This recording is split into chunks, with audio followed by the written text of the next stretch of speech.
Captain Hanwoo Park stood before the Galactic Coalition Council, his 5-ton frame dwarfed by the towering 15-foot representatives from various species. The massive chamber made him feel tiny, like a child standing in a giant's castle. The ceiling soared hundreds of feet above, and even the smallest decorative elements were larger than him. He kept his back straight and his chin high, refusing to be intimidated by their sheer size. Lieutenant Ji-Min Lee stood quietly beside him, her knuckles white as she gripped her datavat. Like Park, she wore the crisp black and gold uniform of Earth's Space Force. The fabric gleamed under the chamber's bright lights, a stark contrast to the muted colors favored by the Coalition species.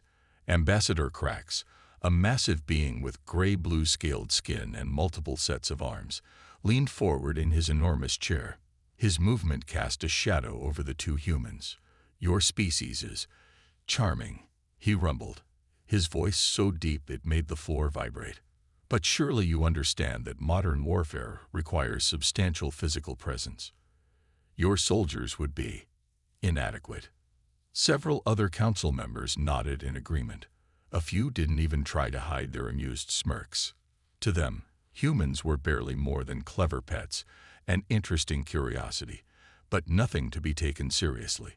Park had prepared for this moment for months. He activated his presentation, and holograms filled the air above their heads. Images of Earth's military achievements floated in the space. Tanks rolling across battlefields, ships cutting through ocean waves, and fighters soaring through the sky. "With all due respect, Ambassador," Park said, his voice clear and strong, "size isn't everything. Humans have fought and won wars for thousands of years. We've mastered combat in every environment our planet offers: land, sea, air, and even space." A tall, insect-like being clicked its mandibles in what passed for laughter among its kind. "Against other humans, perhaps. But look at yourselves. My youngest offspring is larger than your tallest warrior." Lee stepped forward, her voice steady despite her anger. "Then you should understand better than most how dangerous small things can be, council member. After all, don't the tiniest parasites often bring down the largest beasts?" A murmur ran through the chamber. Some council members shifted uncomfortably in their seats. Park noticed a few thoughtful looks among the derision. "Earth doesn't ask to lead your armies," Park continued. "We ask only for a chance to prove our worth as allies. The Coalition prides itself on unity through diversity. Surely there's room for a species that thinks differently, fights differently, and sees the world from a different perspective." Ambassador Krax waved one of his four hands dismissively. "Pretty words, Captain, but the Coalition's military strength comes from overwhelming force. Our ships are the largest in known space. Our ground forces can crush mountains. What could your tiny army possibly contribute?" Park smiled, pressing a button on his own datapad. The holograms changed, showing human special forces in action. Soldiers slipping through tight spaces, scaling walls, and moving with a speed and agility that made the larger council members blink in surprise. "Sometimes the smallest key opens the largest door," Park said. "Humans excel at adapting, at finding unexpected solutions. We've spent our history turning disadvantages into advantages. Give us a chance, and we'll show you what humanity can do." The council chambers fell silent. Park could see the conflict in their expressions. Most still doubted, but a few seemed intrigued. That was all he needed. A foothold, a chance. Admiral Zex, one of the few council members who had supported Earth's admission to the Coalition, spoke up. His crystalline body sparkled as he moved. "Perhaps there is wisdom in the captain's words. After all, did we not form this coalition because we recognized that different species bring different strengths?" More murmurs filled the chamber, but this time they sounded more thoughtful than dismissive.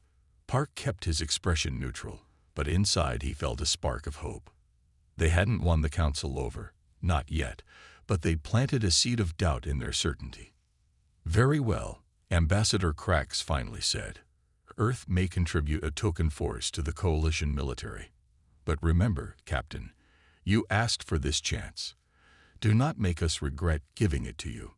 As Park and Lee left the chamber, they could hear the council members already discussing their quaint presentation. But neither officer minded. They had achieved their goal, getting a foot in the door. "They'll learn," Lee said quietly as they walked through corridors designed for giants. "Sooner or later, they'll learn what humans can do." Park nodded, already planning their next steps. The council thought they had given Earth a small, meaningless concession. They didn't realize they had just handed humanity exactly what it needed, an opportunity to prove itself. Ahead of them, the massive doors of the council chamber swung shut with a resonating boom. But Park smiled, knowing that the real story was just beginning. Sometimes the biggest changes started with the smallest steps, and humanity was ready to take those steps, no matter how giant their new allies might be. The emergency broadcast cut through every channel across Coalition space, its urgent signal overriding all other communications. Colonel Daho Kim was in the middle of his meal when the alarms began blaring through Earth's military base on New Saturn. He dropped his chopsticks and ran to the command center, his heart pounding. The tactical displays showed a nightmare unfolding in real time. 3 Coalition outposts, massive space stations that had stood for centuries, were nothing but debris fields now. The attack had come without warning, without demands, without mercy. "Play it again," Kim ordered, his eyes fixed on the main screen. The footage showed strange ships emerging from what appeared to be tiers in space itself. They were smaller than Coalition vessels, but moved with incredible speed and precision. The attacking force struck like lightning and vanished just as quickly, leaving destruction in their wake. Lieutenant Song brought up the initial reports. "They're calling themselves the Drachnid Empire. Sir, no prior contact, no known history. They just appeared from the unexplored regions of the Carina Arm." Kim watched as the Coalition's response fleet moved into position.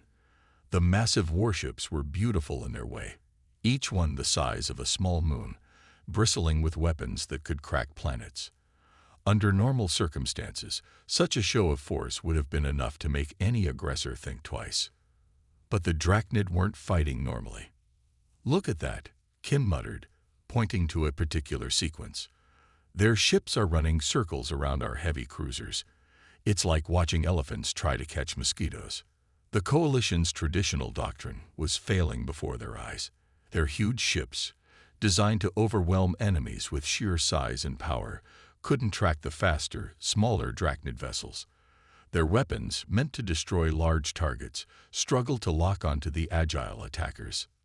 "Their weak points are in their infrastructure," Kim said, studying the enemy patterns displayed across multiple screens. "But their defensive grids are calibrated for large-scale threats. They're expecting capital ships, not something smaller." The command center buzzed with activity as more reports came in. The Drachnid were striking across multiple sectors, always following the same pattern: hit hard, hit fast, and disappear before the Coalition could mount an effective response. "Sir," called out Captain Lee from his station. "Coalition Command is ordering all members to contribute to the defense fleet. They're mobilizing everything they have." Kim shook his head. "More big ships won't solve this problem. We need to think differently." He pulled up the scans of Drachnid technology they'd managed to gather. "Look here, their ships are advanced, but their bases show signs of conventional design. They need supply lines, maintenance facilities, fuel depots." The other officers gathered around his display. Kim pointed to several key features in the Drachnid infrastructure. "Their defensive systems are impressive, but they're all designed to repel large-scale attacks. They're expecting dreadnoughts and battle fleets, not." He trailed off, a plan forming in his mind. The other officers waited, knowing that look in their commander's eyes. "Get me a secure line to Earth Command," Kim ordered. "And pull up everything we have on small unit tactical operations in space. I think I know how we can hurt them." As his staff rushed to comply, Kim remembered the dismissive looks from the Coalition Council just months ago. They had laughed at humanity's tiny military force. But now, facing an enemy that their massive ships couldn't defeat, Perhaps being small wasn't such a disadvantage after all. The tactical displays continued to show coalition losses mounting. Their mighty warships, pride of the galaxy, were being picked apart by an enemy that refused to fight on their terms. But where others saw only disaster, Kim saw opportunity. "Send word to all human military units in coalition space," he ordered. "Tell them to start preparing for asymmetric warfare operations. The coalition taught us that size means power. Now we'll teach them that sometimes the smallest blade cuts the deepest." As he watched another coalition dreadnought fall to the Drachnid's lightning raids, Kim felt a grim smile spread across his face. The galaxy was about to learn why humans had survived so long on their violent homeworld. Sometimes being underestimated was the greatest advantage of all. "Begin operation planning," he announced to his staff. "It's time to show the galaxy what humanity's tiny army can really do." The command center hummed with renewed purpose as officers began drafting plans and coordinating with other human units. They might be the smallest species in the coalition, but they had something the others didn't: millennia of experience in fighting against larger, stronger opponents. The Drachnid Empire was about to learn that lesson the hard way. Major Yuna Choi stood before the coalition military command, her voice firm despite being the smallest person in the massive war room. The holograms behind her showed detailed schematics of Drachnid installations, with human figures added for scale comparison. "Our size isn't a weakness, it's an advantage," she declared, pointing to specific sections of the display. "Human special forces can infiltrate spaces your soldiers physically cannot access. While your troops are trying to breach main gates, we can slip through maintenance ducts and strike from within." The coalition commanders shifted uncomfortably in their oversized chairs. Their recent losses to the Drachnid had shaken their confidence, but accepting help from the tiny humans seemed to pain them. Admiral Jun Seo Kang stood up beside Choi, his presence lending weight to her words. "Look at these simulations," Kang said, activating a new set of holograms. The display showed human soldiers moving through spaces that would be impossibly small for other coalition species.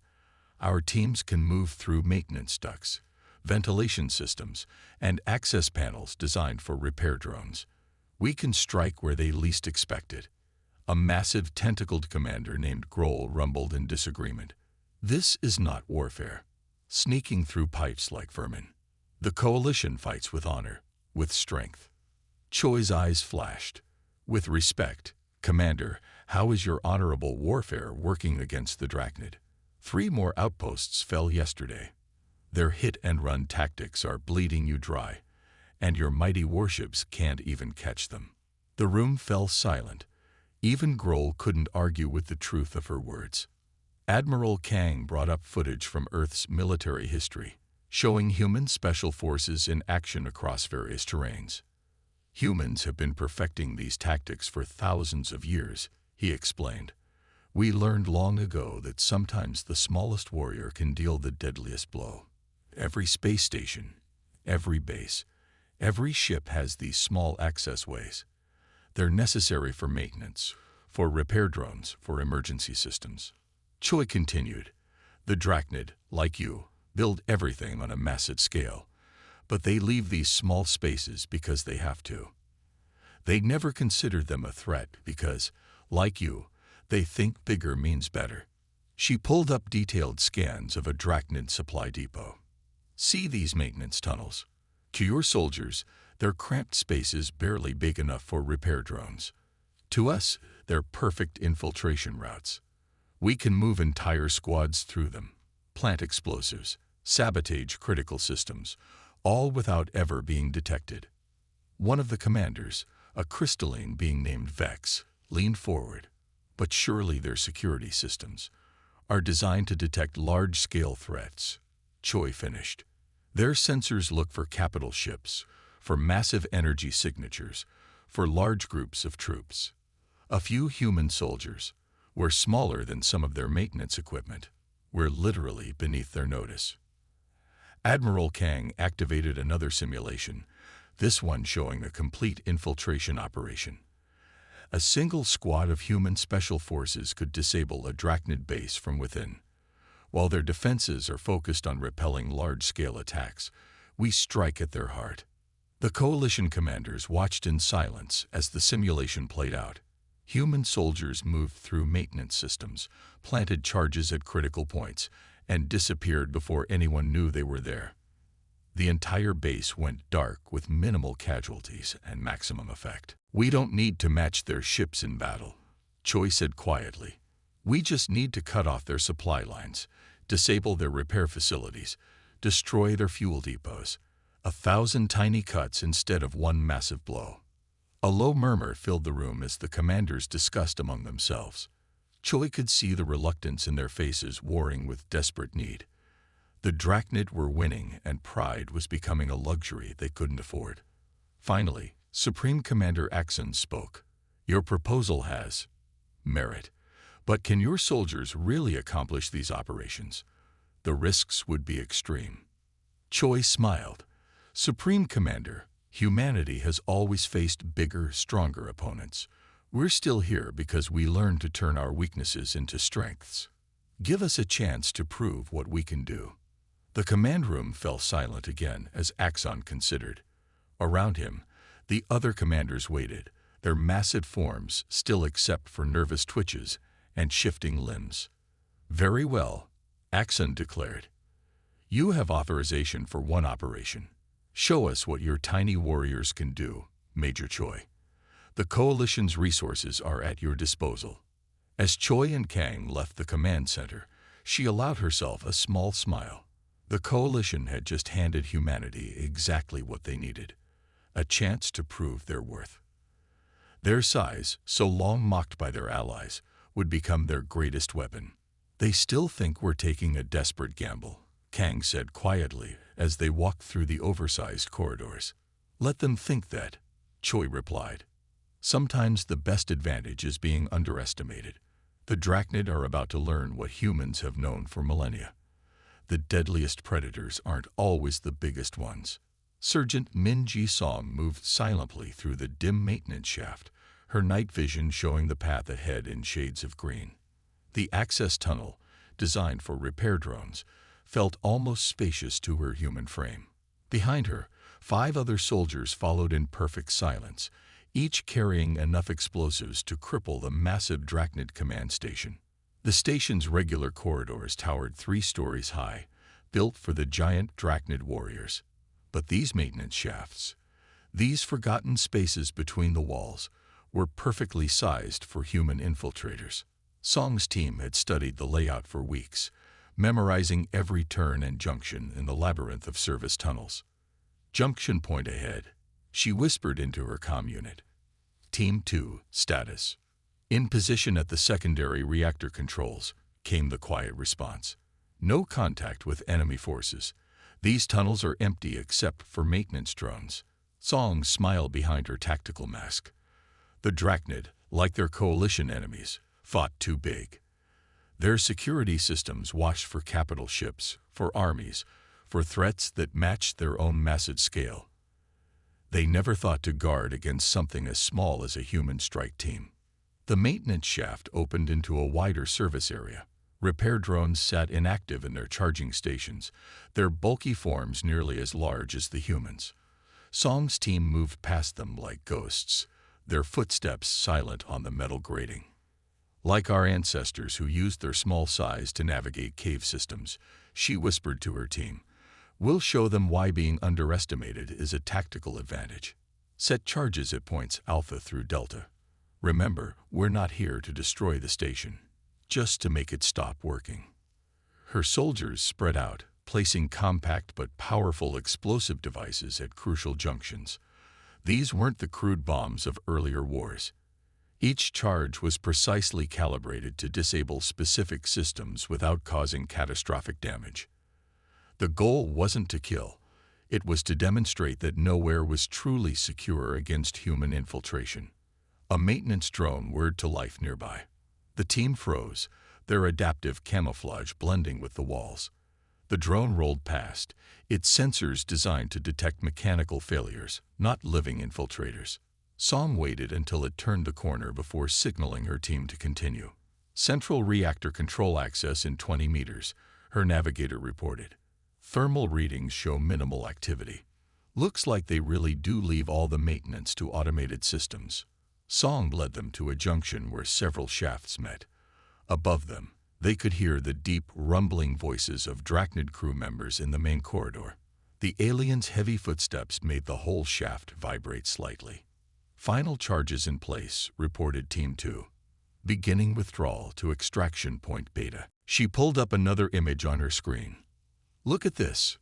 When her cells adapt to our medicine, they don't just copy it, they improve it. The crystal structure enhances the healing properties. Colonel Park leaned closer, frowning at the complex diagrams. Are you saying she's not just surviving our treatment, but getting stronger from it? Exactly. Hei-Yun grabbed a fresh slide and placed it under the microscope. Watch what happens when I combine our standard healing agents with the modified crystals from her system. The colonel watched as the two substances merge, creating beautiful patterns that seemed to glow from within. Even with his limited medical knowledge, he could see this was something extraordinary. Outside the tent, voices rose as more council representatives arrived to check on the reluctant charge. Hei-Yun ignored them, focused on her work. She had spent hours developing a new treatment protocol, combining Earth medicine with her observations of Lyra's unique biology. The council's medical experts said treatment was impossible. Colonel Park mused, watching as Hei-Yun prepared another dose of her hybrid medicine. They said crystalline biology was too different from known medical science. Hei-Yun carefully measured the glowing liquid into a syringe. Maybe they never really tried. Sometimes the biggest barriers are the ones we put up ourselves. As if responding to their conversation, Lyra stirred and opened her silver eyes. Her lights shifted to a bright, alert blue as she saw Hei-Yun approach. The two had developed their own form of communication through gestures and light patterns. Hei-Yun held up the syringe, making a gentle motion. Lyra's lights pulsed in understanding and agreement. When Hei-Yun administered the treatment, the alien's crystalline skin seemed to drink in the medicine, transforming it into pure light that spread through her body. The tent flap opened again, revealing several council representatives. They froze at the sight of Lyra's strengthening glow, their various alien features showing clear surprise. Impossible, the metallic one muttered. Crystalline physiology has always been resistant to outside treatment. That's why they developed their isolation protocols. But the evidence was undeniable. Under Hei-Yun's care, Lyra was healing faster than anyone had thought possible. The deep cracks in her crystalline form were sealing themselves, and her lights pulsed with increasing vitality. Lyra made a series of chiming sounds that the council's translators rendered into Korean. Dr. Jin understands what others missed. Life finds ways to connect, if we let it. Hei-Yun smiled as she checked Lyra's vital signs, or at least the closest equivalent she had figured out for crystalline life forms. Every barrier can be broken, she said, if we approach it with an open mind and willing heart. The council representatives muttered among themselves, their translators creating an odd mixture of sounds. Hei-Yun paid them no attention. She was already thinking about her next series of tests, wondering what other mysteries Lyra's remarkable biology might reveal. As the night deepened outside their brightly lit tent, human and alien continued their work together, breaking down barriers that had stood for centuries. Sometimes, Hei-Yun reflected, the greatest scientific discoveries came not from complex theories, but from the simple willingness to help another living being. Lyra's lights danced with growing strength, painting the tent in shades of healing blue and green. In that play of light and crystal, Earth medicine and alien biology, something new was being born, a bridge between worlds that no one had thought possible. The medical tent had become a battlefield of words and threats. Diplomats from across the galaxy crowded the small space, their various translators creating a cacophony of overlapping voices. Hei-Yun stood firmly beside Lyra's bed, her white coat like armor as she faced down the assembled representatives. Ambassador Vex of the Crystalline Federation towered over the others, his angular crystal form catching the light. This is a matter of internal security. Lyra must be returned to her people immediately. The Stellar Alliance has legal jurisdiction, countered Ambassador Mira, her metallic skin rippling with agitation. Any refugee claims must be processed through our channels first. He-Yun checked Lyra's vital signs, deliberately ignoring the rising tension. The alien scientist's lights pulsed with anxiety, but her recovery was progressing well. The newly healed portions of her crystalline form shimmered with healthy blue-green light. Dr. Jin, her voice cut through the chaos. It was her hospital director, looking uncomfortable in his formal suit. The Korean government is facing unprecedented pressure. The Stellar Alliance is threatening trade sanctions. The Crystalline Federation is talking about removing their technology-sharing programs. And what about the patient's rights? He-Yun asked quietly, her voice somehow carrying over the arguments. Lyra has specifically requested asylum. She's still healing. Moving her now could reverse all her progress. Ambassador Vex's crystal form flickered with what might have been anger. You don't understand our ways, human. Crystalline matters must be handled by crystalline authorities. I understand medical ethics, He-Yun replied, meeting his gaze steadily. And I understand that my patient is terrified of being returned to your custody. The tent fell silent. Lyra's lights pulsed in a pattern that her translator rendered as, "They will silence me permanently if I return. The corruption I discovered goes to the highest levels."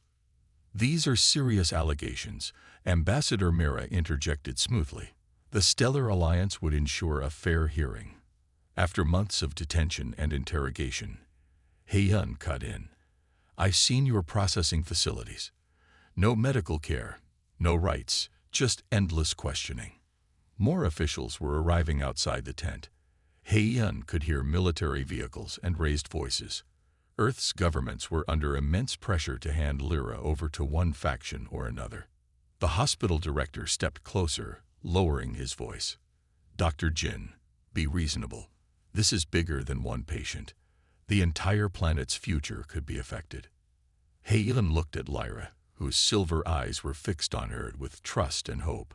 The alien's lights had taken on a deeper blue, a color He-Yun had learned indicated determination.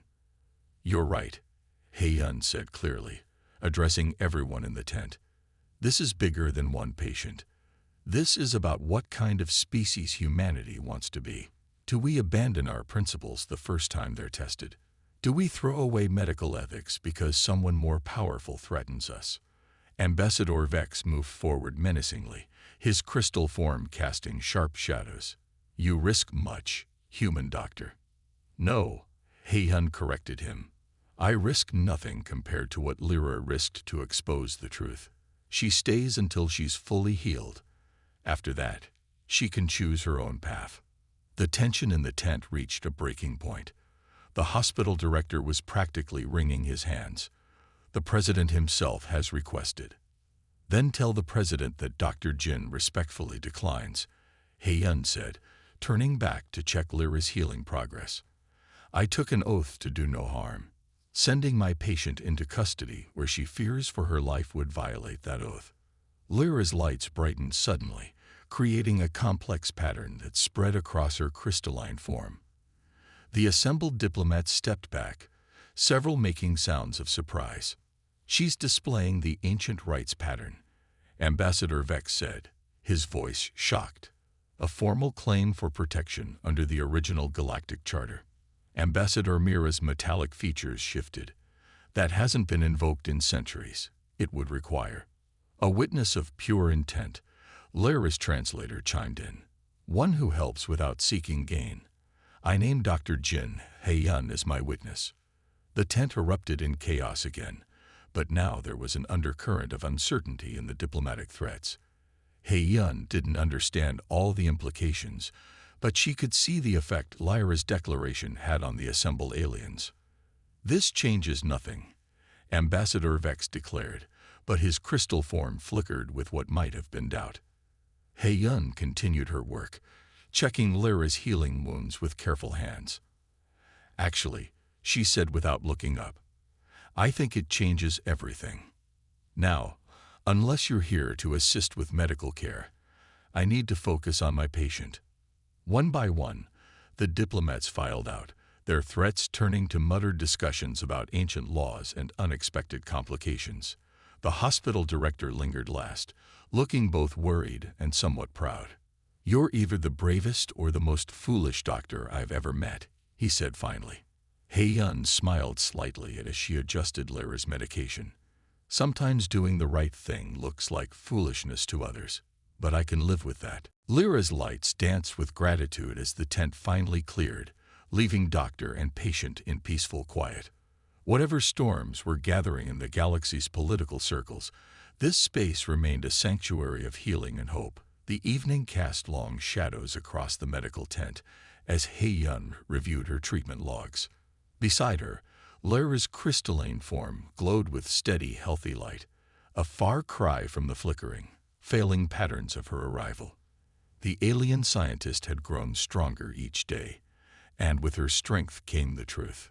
The genetic modifications were subtle at first, Lyra's translator conveyed, her lights pulsing with remembered distress.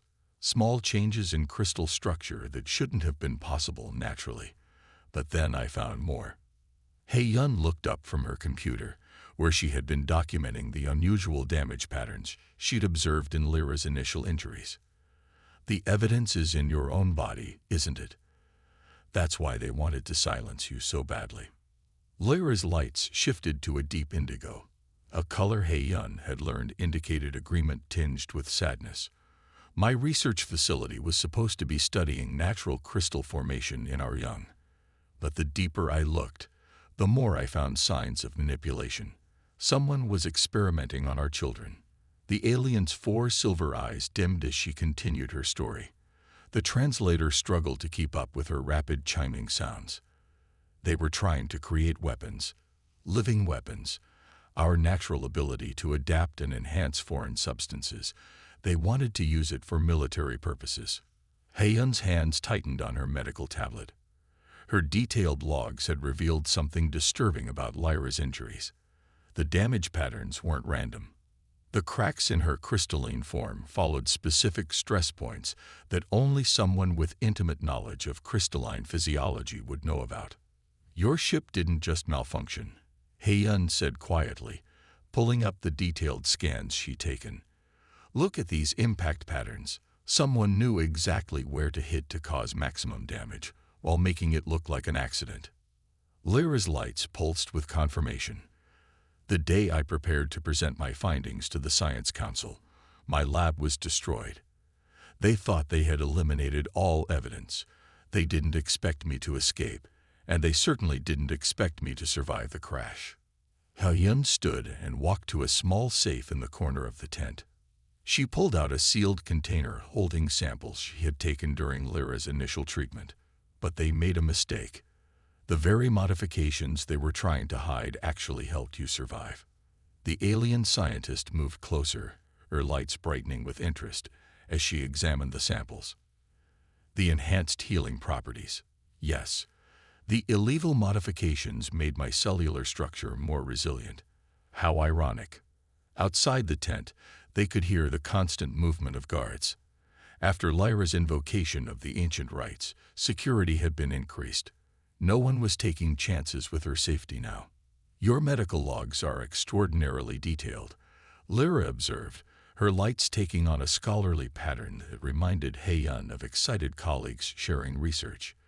"The way you documented every change in my crystal structure, every response to treatment. It creates an unbreakable chain of evidence." Hei-yun nodded, pulling up more files on her screen. "Standard medical procedure on Earth. We document everything, especially in unusual cases. I wanted to understand how your biology responded to our treatments, but I ended up recording proof of genetic tampering." The alien's lights suddenly shifted to a warning red. "They'll try to discredit your findings. They'll say human medicine couldn't possibly understand crystalline biology well enough to make these determinations." "Let them try," Hei-yun said firmly. "Science is science, no matter what planet it comes from. The evidence is in the molecular structure itself. These patterns of damage and modification can't be explained away. Lyra moved to the tent's small window, her crystalline form catching the last rays of sunlight. Do you understand what this means? This evidence doesn't just prove the illegal experimentation. It proves collaboration between high-ranking members of the Crystalline Federation and the Stellar Alliance. The corruption goes deeper than I initially thought. Hyun started organizing her files, creating backup copies on separate devices. Then we need to make sure this evidence reaches the right people. People who can't be bought or threatened into silence. The alien scientists' lights pulsed with determination. The Galactic Council's Medical Ethics Board. They operate independently of political pressure. With your logs and my testimony, we can expose everything. Hyun finished. Not just the experiments, but the assassination attempt too. Outside, the sun had set completely, but inside the tent, Lyra's strengthening lights cast a steady glow.